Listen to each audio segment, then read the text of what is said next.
आसुन आज आम बनामा भाजी सागर पकड़ी पकड़ी काना पूरा कटलेट फुली जीवे। तो ये लगी मुई 2 बिड़ा भाजी साग नहीं जाइछे। भाजी साग के भल भावे बाछी बुछा दे करी धुई धुआ करी काटी करी नहीं जाइछे।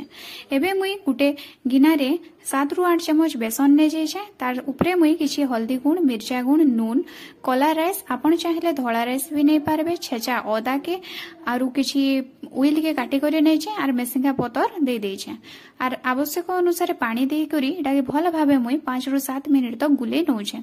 एका संगे बेसी पानी नहीं देबे टिके टिके करी पानी दे करी आपण गुलाबे जनता कि इटार कंसिस्टेंसी टा बहलिया हे करी रहबा।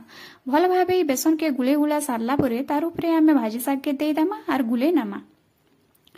तार परे कड़ाई रे तेल गरम करमा आ इटा के पकड़ी जनता छानसु हेंता करी तेल पके करी इटा के छानमा।